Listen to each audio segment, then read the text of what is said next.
Assalamualaikum warahmatullahi wabarakatuh. Jadi hari ini kita akan mendengarkan salah satu ceramah dari Nauman Alikan, yaitu mengejar kehidupan selanjutnya dengan apapun yang diberikan Allah. Dalam surah Al-Qasas ayat 77, wabtaghi fima ataqallahu ad-darul akhirah. Kamu harus mengejar dari apa yang telah Allah anugerahkan kepadamu, kehidupan akhirat. Maksud ayat ini yang pertama, Allah jelas-jelas telah menghalalkan beberapa hal bagi Anda, dan Dia tahu semua yang halal bagi Anda baik untuk Anda, bermanfaat untuk Anda, menjadi berkah bagi Anda. Saat Anda menikmati apa yang dihalalkan Allah, itu sendiri sebenarnya bentuk ibadah. Jadi saat seseorang mendapat pekerjaan itu baik, pekerjaan itu halal, maka sekalipun mereka sedang bekerja, mereka juga sekaligus sedang beribadah. Bila mereka memperoleh penghasilan, maka penghasilan itu ibadah. Saat mereka membeli bahan makanan yang halal, atau makan makanan yang halal dengan penghasilan itu, atau membeli pakaian, maka pakaian yang dibeli itu bukan hanya bermanfaat bagi Anda dalam hidup ini, tapi juga merupakan bentuk ibadah, karena Anda tetap berada dalam lingkaran halal, dan setiap kali Anda melakukan itu tidak hanya bermanfaat bagi diri Anda dalam hidup ini, tapi Anda sebenarnya juga membangun kehidupan akhirat Anda, karena Anda tetap berada dalam batasan halal. Jika Anda melakukan hal itu, setiap perbuatan akan memberi Anda kebahagiaan dalam hidup ini, tapi pada saat yang sama juga menjadi tabungan akhirat Anda. Syaitan ingin Anda berbuat apa? Sama seperti yang dilakukan Bapak Ibu Adam dan Hawa kita. Kita punya semua pohon halal ini, tapi yang akan membuat hidup kalian lebih baik, yang akan membuat kalian bahagia adalah pohon yang haram itu. Kalian punya 1 miliar pohon, tapi pohon yang itu akan terlihat lebih segar dari yang lainnya. Apa yang diinginkan setan untuk saya dan Anda lakukan? Semua yang halal tersedia di hadapan Anda, terbuka lebar di hadapan Anda, mudah bagi Anda memperolehnya. Tapi setan akan membuat yang haram itu memikat. Kalau kamu benar-benar ingin bahagia, kejarlah yang itu. Nasihat yang sebaiknya diberikan pada orang itu adalah, Anda punya uang, punya kesempatan dalam apa yang telah Allah berikan pada Anda. Carilah sesuatu yang bermanfaat bagi Anda di dunia dan di akhirat. Carilah penghasilan dengan cara yang benar. Habiskan harta Anda dengan cara yang benar. Habiskan waktu Anda dengan cara yang benar. Segala yang dibutuhkan Anda dan segala yang Anda butuhkan atau inginkan dalam hidup ini, ada jalan halal untuk memperolehnya. Ada yang jalan yang baik dan diberkahi untuk memperolehnya. Jika Anda ikuti jalan itu, hidup Anda akan menjadi baik. Hidup akan baik di dunia dan di akhirat. Wabtaghi fima ataqallahu ad-darul akhirah. Tapi ketika seseorang mendengarnya, Anda nasihati si Raja Vesta nasihat itu dan berkata, kamu seharusnya melakukan sesuatu yang bisa membangun dunia dan akhiratmu. Spontan dia akan menjawab, kamu tidak senang sekali melihat aku senang. Semakin islami hidupmu, semakin sengsara pula hidupmu. Pria itu kelihatannya galau, pasti dia islami. Semua orang terlihat sedih, maka pasti religius. Karena semakin dekat dengan agama, semakin menyedihkan pula hidupmu. Aku hanya ingin hidup bebas, menikmati hidupku. Aku hanya ingin bersenang-senang. Tidak ada ruginya kalau aku bersenang-senang.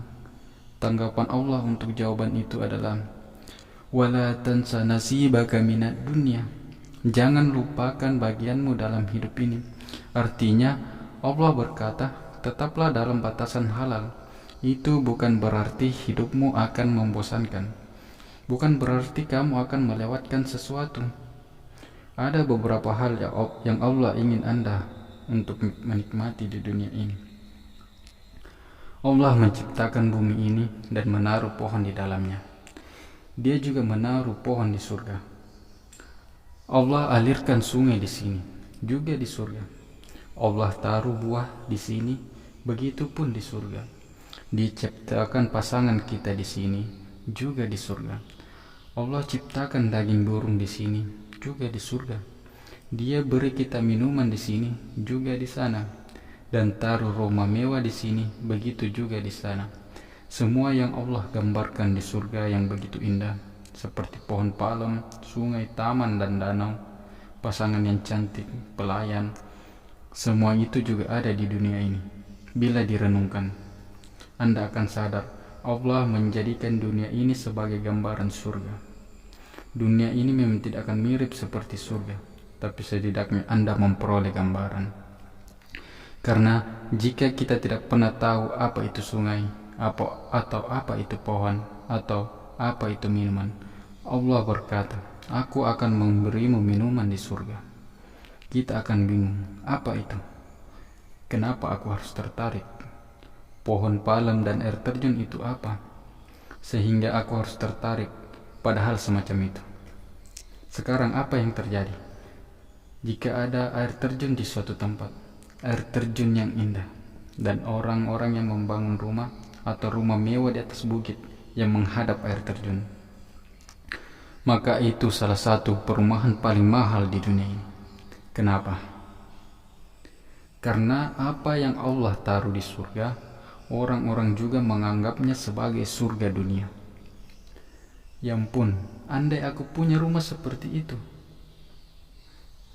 Jadi Anda paham? Jadi Allah menciptakan dunia ini untuk memberi Anda gambaran tentang surga. Jadi apa yang dihalalkannya di bumi ini? Dalam surah Al-Baqarah ayat 29.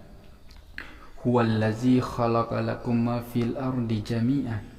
Dia jadikan itu untuk kalian nikmati, dan dia berkata dalam surah Al-A'raf ayat 10. Qalilan ma tashkurun. Allah mengatakan amat sedikit kamu bersyukur. Yang dibisikkan iblis kepada kita adalah, kalau kamu tetap dalam batasan halal, maka kamu akan ketinggalan. Ada beberapa hal yang pantas kamu dapatkan. Kamu ingin bahagia. Ini beberapa hal yang akan membuat bahagia. Selain itu, semuanya halal. Itulah yang diinginkan setan. Sedangkan Allah ingin kita tetap dalam batasan itu dan menemukan kebahagiaan kita. Karena Allah tidak akan pernah membuat kita melewatkan tujuannya kita diciptakan. Bagaimana kita bisa bersyukur bila kita sengsara? Anda bisa bersyukur bila Anda menikmati sebuah berkah. Jadi sebenarnya Allah membuat yang halal sebagai sarana kesenangan di dunia dan di akhirat. Berikut ini potongan dari teka-teki ini. Saat Allah memberi kita rezeki, Dia tidak hanya menggambarkan yang halal itu halal, yaitu diperbolehkan, Dia juga menggambarkannya thayyib. Dalam surah Al-Baqarah 168, Kulu mimman fil ardi halalan thayyib wa la tattabi'u khutuwatis syaitan.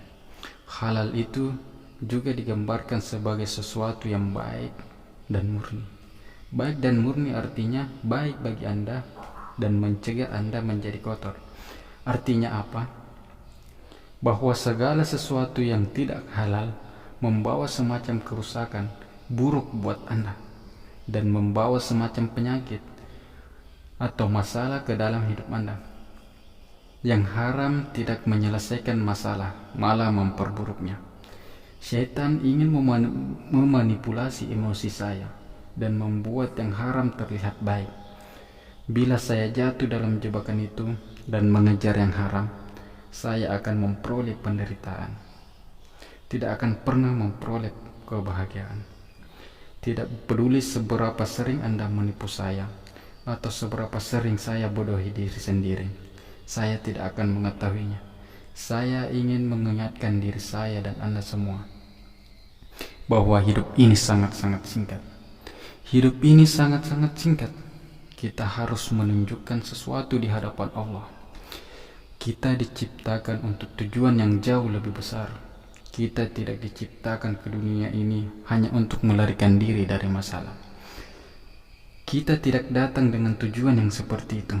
Kita datang ke dunia ini untuk tujuan yang lebih besar, yakni melakukan kebaikan. Allah telah memberi kita kemampuan untuk melakukan banyak kebaikan. Jika kita tidak menggunakan potensi kita dan bakat kita untuk melakukan sesuatu yang baik, semua energi kita hanya digunakan untuk diri kita sendiri, maka kita akan kehilangan beban yang sangat besar yang Allah pikulkan di pundak kita. Saya berdoa agar kita bisa merenungkan hal ini dan benar-benar melihat sendiri kebaikan apa yang akan saya tinggalkan di dunia ini. Kebaikan apa yang bisa saya lakukan.